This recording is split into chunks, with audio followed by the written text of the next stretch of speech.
Hello and welcome back again to That Tracks F1 podcast with me, your host, Jodie. It's great to have you here with me for this, my preview of the Belgian Grand Prix at Spa-Francorchamps. Now, Spa is an iconic track, another iconic track, and it's one I love. The track itself is over 100 years old, and it's one of 7 original tracks from F1's early days back in 1950. It is now half the length it used to be, but it is still the longest track on the current calendar because it's just over 7 kilometres in length. And due to this, they just do 44 laps around there. It's a high-speed, low downforce track. It has 19 corners, and some of them are extremely famous. I'm sure you've heard of the corners such as Blanchiment and Eau Rouge. Now, a little bit of F1 history for you. As you may be aware, it was Jacques Villeneuve that brought me into motorsport and into my love of F1, and he was my favourite driver. I started following him like 96, 97, and Jacques won the World Championship in 1997 with Williams, and in 98 he was still driving for Williams. And at Eau Rouge in Spa, he had quite a nasty accident, a big off, which resulted in him crashing into the tyre wall. So in 1999, Jacques left Williams and went to drive for a brand new team called BAR. His manager, Craig Pollock, was the team principal, and Jacques' teammate was a young Brazilian driver by the name of Ricardo Zonta. And in qualifying in 1999, they decided to bet each other that they could both go through Eau Rouge flat out. No lift, straight through it. And back then, the corner was a little different to how it is now. It's been, the purists would say, sanitised. I think made safer is the correct terminology. So it's not quite the challenge to go through there without lifting that it once was. It used to be a very, very big challenge. So Jacques and Ricardo decided that they would bet each other that they could do this. And Jacques went out first in qualifying, and he indeed did not lift into Eau Rouge. And this resulted in his car bottoming out. He spun sideways at 270 kilometres, so about 168 miles an hour, into the tyre wall and completely wrote the car off. So yes, in 1999, he slammed into the tyre wall, absolutely destroyed the car, completely wrote it off, and stopped the session for 12 minutes. So when the session got underway again, his teammate then decided that rather than watch and learn and maybe renege on that bet and decide it was not such a good idea, no, he decided that he would also go through Eau Rouge without lifting. Bearing in mind that this is a rookie driver who has just watched the current world champion not be able to make it through Eau Rouge without lifting, Zonta decided that, no, that seems reasonable, a bet's a bet. So off he went. And sure enough, he did practically exactly the same crash, except his was even bigger. And it's quite horrific footage, actually. I mean, I'm joking about how silly it was to make this bet and to honour this bet, but it is actually quite horrific footage. Jacques' crash was bad enough, Zonta's was even worse. When Jacques was asked about the crash that he had in relation to the crash he'd had the year before in the Williams, he said that it was a smaller impact this year than last year in the Williams, but I did roll, so that's a bonus. So that tells you a little bit about Jacques' mindset as a racer. And he was quite put out, I believe. His race engineer, Jock Clear, reported that Jacques was quite annoyed because Ricardo's crash pulled higher Gs than Jacques did and was more spectacular. And I think the thing for me that I remember was Craig Pollock's face when Zonta crashed the second BAR. And it was he was so incredulous that like both of his drivers had written off both of the cars. I've actually met Craig Pollock and I've met Jock Clear as well. Absolutely lovely guys, both of them. Really, really nice. And how Craig Pollock didn't take his headphones off, put them down, get in his car and go home at this point and just say, I give up. I do not know. But yeah, so that's something that always sticks in my mind whenever drivers talk about going through Eau Rouge or taking Eau Rouge flat. And if you are interested in a little bit of F1 history, the link to the clip is going to be in the show notes. And I'll also be popping it on our social media. So do go and have a look because it really does make your hair stand on end. Talking of social media, could I please ask, could you give us a like, a follow, a subscribe, a comment, just a little bit of feedback on our social media, or a review on your podcast provider? That would be absolutely wonderful and it would help me out lots and lots, and I'd super, super appreciate it. Thank you.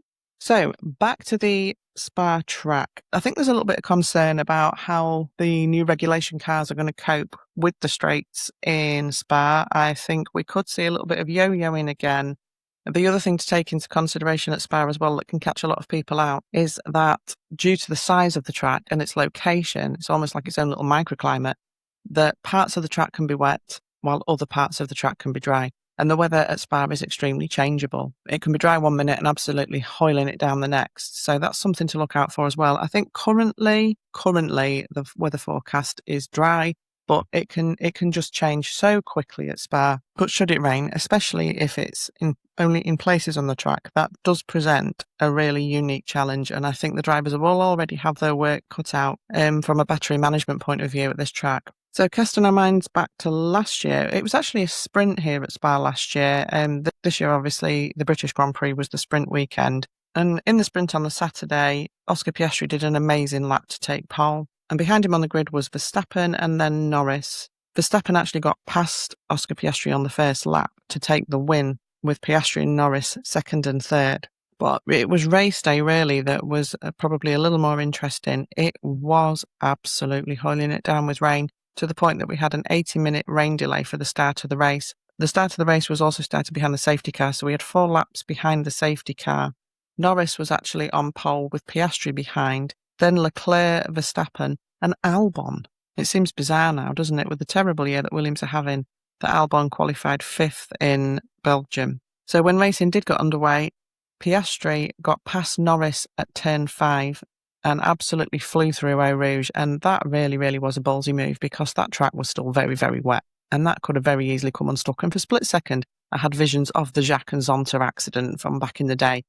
But no, he absolutely made it stick. Further back, poor Antonelli was sliding off the track all over. By lap 6, Russell had taken 5th place from Albon. Hamilton, who qualified really badly for this Grand Prix, was absolutely carving his way through. His qualifying was really unfortunate, because he actually got his time deleted for track limits. But wow, what a drive from Hamilton in the wet. He really was carving his way through the back of the field. Not long after this, around about lap 12, the track was starting to really dry out, and a lot of people were pitting for slicks. McLaren at this point asked Norris if the proper hard tyre on, would he be able to go to the end? And Norris replied, yup. And at this point, those that had pitted and were on slicks were flying past those on the inters. So they did pit Norris for the hards, but he had a really bad pit stop with the front left, didn't go on. And on lap 21, Oscar was asked, did he think he could go to the end on the tyre? And he said he felt there was deg already and that it would be a tough call. By lap 33, Hamilton was all the way up to 7th, and by lap 35, Piastri was told to go to the end, that the degradation on the tyre was as expected, and with management, he'd be able to make it. So by lap 39, Piastri was 5.5 seconds ahead of Norris, but Norris was looming. He was catching Piastri up really quickly. And by lap 43, the penultimate lap, it got the gap down to 3 seconds, but then unfortunately, Norris ran wide, lost a second, and it was a Piastri win, with Norris 2nd, Leclerc 3rd, Verstappen 4th, Russell 5th, and Albon in 6th. So I don't know if we're going to get quite such a spectacular race this weekend, unless it does rain again. But the tyres that we've got for this weekend are a step softer than they were in Silverstone, with the hard being the C2, medium being the C3, and the soft being the C4. Now, when it comes to upgrades, I normally touch on upgrades in a preview, but due to the fact that I'm recording quite early, there is not a lot of information out there. McLaren will apparently have the new power unit, and that means that they'll be catching up with the other Mercedes customer teams. And Andrea Stella recently has been reported as saying that they will have some significant upgrades in Hungary and after the summer break, which in his words are very promising. Mercedes, I think originally it was a rumour that they were going to bring really big upgrades to Spa, but I can't find anything on that now, other than it's been played down a bit, and they're claiming that they're just doing small upgrades every race weekend rather than one big package. And as I say, not a lot of other information out there about who's bringing what upgrades this weekend. So, predictions. Let's go for it with the predictions. Bit of a mixed bag last week, probably more negative than positive. So let's see if I can get something more right this weekend. In qualifying, qualifying 5th, I have Charles Leclerc. I think he will build on last weekend. It certainly won't have done him any harm. Apparently, he's changed his setup to be very similar to Lewis's setup, and this has helped him quite a lot. It certainly helped him last weekend in Silverstone, didn't it? Because that, in the race at least, was a very dominant performance. So I can see him qualifying 5th, and that's probably a bit of a conservative estimate. But I believe historically Charles doesn't particularly enjoy Spa. In 4th, I've tentatively put Max Verstappen, and I will talk about Max a little bit more. I do think that 4th is a conservative estimate. I do think he could potentially qualify further up. Qualifying 3rd, I have got George Russell. I'm expecting that the Mercedes to quite suit the Spa circuit, and I'm expecting George, now he's got a little bit of light at the end of the tunnel. The gap between him and Antonelli is down to a single race win. So I think he will be very determined, because this could be his opportunity. A little bit like we saw last year with Lando and Piastri. It kind of did yo-yo between the two of them a little bit more. And sometimes the gap was not as big as it has been between Russell and Antonelli. But I'm sure George is very, very aware that this season is not over yet, and that he is not without a chance of this championship. So I think he'll be putting in his finest performance this weekend. Qualifying 2nd, I have got Lewis Hamilton. He loves this track, and that Ferrari, I think, is going to mean business this weekend. And I think he's definitely going to be one to watch. So I'm looking for Lewis to qualify at least 2nd, and maybe even put up a good fight for the pole. Now, my pole sitter for Spa, I'm not all that confident in this one. I do think Hamilton could potentially take pole, but I've decided to plump for Antonelli. Obviously, as we know, pretty much the fastest driver on track at the moment.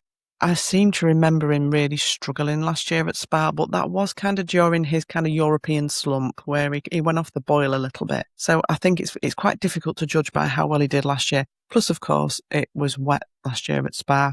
But I do think overall, the speed of that Mercedes, I do think Antonelli could take pole. Now, when it comes to the race, in 5th place, I have got Charles Leclerc keeping his 5th place from qualifying. I think he will have a decent race. I think he will bring that car home in one piece. Hopefully, we're not going to revert back to the crashes. So I think I see him having a reasonable Grand Prix weekend. I don't see him setting the track alight or causing any great upset, but a good, steady point-scoring weekend for Charles. In 4th place, I have got Norris. Now, McLaren are getting the upgraded PU this weekend. And for those of you that have been paying attention to Mr. Norris, you will notice that he is actually, for my money, driving better this year than he did in his championship year, and is managing to drag a rather lacklustre and off-the-pace McLaren into places it probably doesn't deserve. And it tends to be that he's sitting somewhere behind the top 3 or 4 most of the time, and is managing to finish in the points. He's managing, well, basically to get the car to finish, because as we know, the reliability has been shocking. But he's always sort of there or thereabouts, and I expect no different in Spa. He does like Spa, so I'm predicting a 4th for Norris. In 3rd place, I have got Max Verstappen. And as I said, I'm going to talk a little bit more about Max later on, but I can definitely see Max pulling out all the stops this weekend. Enjoys Spa, enjoys the challenge. Whether he'll enjoy it quite as much in this new regulation set, because we know he's been very vocal about his dislike of the battery situation, I don't really know. And obviously we do have the rear wing problem, which again, I'm going to get to. But I do expect a solid weekend from Max, so I'm predicting a podium for him. Now, in 2nd place, I have got Kimi Antonelli. Although I do think he will have the speed on the Saturday to take pole, I think over a race distance, and the fact that he has less experience at this track than other drivers, I think he may struggle a little. And I think that while he'll get a podium, I don't think he'll be on the top step. So, for the race win in Spa, I have predicted Lewis Hamilton. I think the combination of how good that Ferrari is at the minute, how on his game Lewis is at the minute, and the fact that Lewis absolutely loves Spa, I think is going to be a winning combination this weekend. And I think we're going to see some really good fights between him and Antonelli. I think it's going to be quite an enjoyable race. And I do think that Hamilton will come out on top. I've also taken into consideration the fact that last year, despite the fact that he really didn't get on with the ground effect cars, and the fact that he did struggle in last year's Ferrari. Yes, he qualified. He ended up in quite a lowly qualifying position last year. But my goodness, did he carve his way through that field in a car that he wasn't comfortable in. So I am watching and waiting to see what he will do with a car that he has more confidence in. Also factor in the fact that allegedly there will be a power unit upgrade for Ferrari in Spa as well. I think the Lewis-Ferrari combination could be pretty unstoppable this weekend. So yes, I said I would come back to Max Verstappen this weekend. I think it's going to be a really interesting watch to see how Max goes this weekend. I'm pretty certain that he's as motivated as all hell right now. He's pretty mad. He was definitely pretty mad last weekend because that was not good, what happened to him in Silverstone. So I would imagine that he is very, very motivated to go out there and do extremely well this weekend. And he's another driver that absolutely loves Spa. So at the moment, Red Bull have launched an internal investigation into Max's crash at Silverstone, but the FIA have also waded in. And they are also investigating, basically rotating rear wings. So they're not just investigating the Red Bull rear wing, but they're also investigating the Ferrari Macarena wing. I know that McLaren have have talked of running a similar style of wing, but at the moment they're not looking into the McLaren one because it's not been used in the race. So the FIA are very interested in what is going on with this rear wing. Now, Red Bull's rear wing has a bigger active aero opening and that produces a bigger drag reduction. Now, while I would say that a ban on this type of wings is unlikely at this stage, we don't really know if Red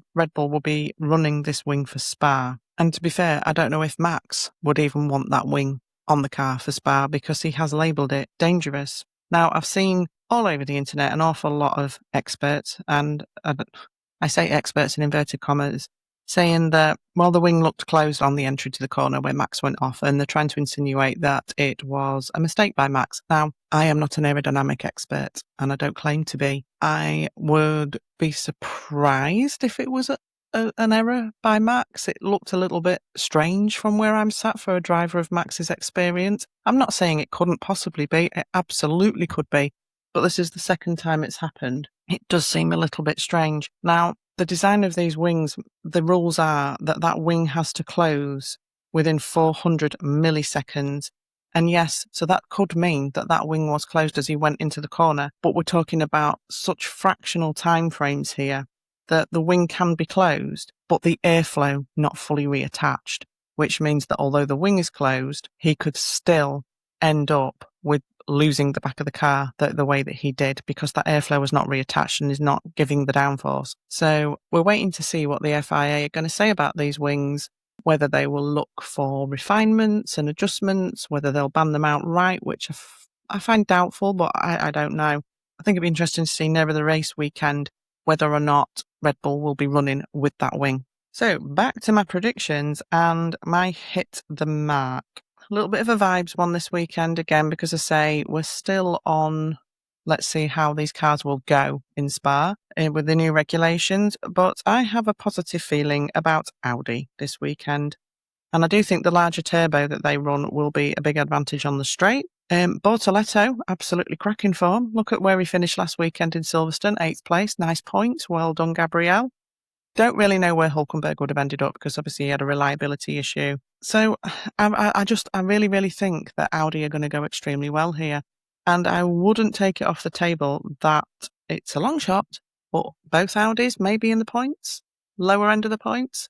Maybe a bit of a long shot, but a positive weekend, I think, for Audi. And hopefully Hulk won't finish 11th, as he usually does, and actually can manage at least 10th and grab a point. So yes, watch out for the Audis this weekend. My pullover and park, and this makes me quite sad to say this, I just feel it might be Alpine. There's a real gap in the performance against the other cars, even the other Mercedes customer teams, and it's been really noticeable in the last 2 Grand Prix.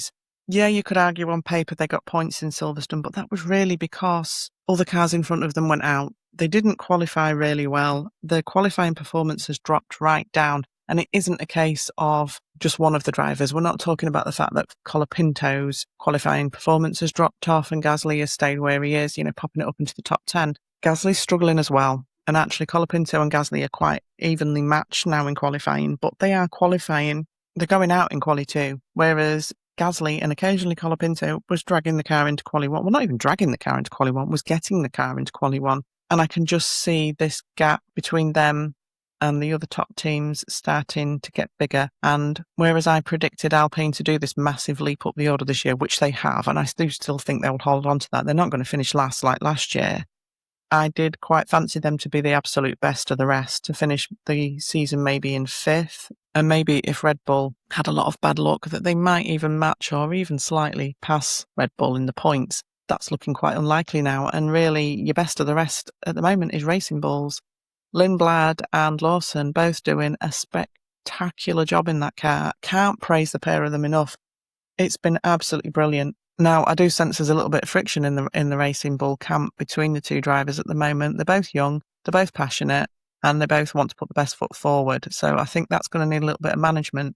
But really, Racing Bulls are the best of the rest at the moment. So I'd say I do think Alpine will struggle this weekend. I'm hoping that this slight downward trajectory of the last couple of races isn't going to be something that continues, because that'd be really disheartening.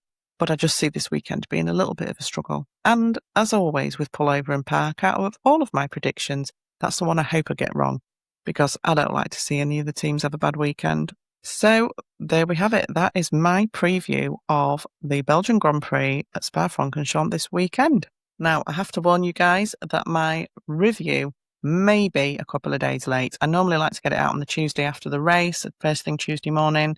Got some big family commitments coming up this week, so I'm not going to be quite as available. I will do my absolute best to get it out on time, but we may be a day or so late. So stick with me, because I will get there. But in the meantime, enjoy your race weekend. Do go and take a look at that footage of Villeneuve and Zonta from 1999, because really it was a miracle that they both walked out unscathed. And we all like a little bit of F1 history, don't we? Enjoy the race weekend. Look after yourselves in the meantime.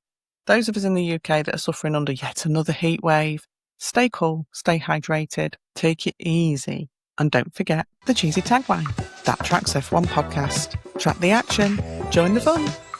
Bye.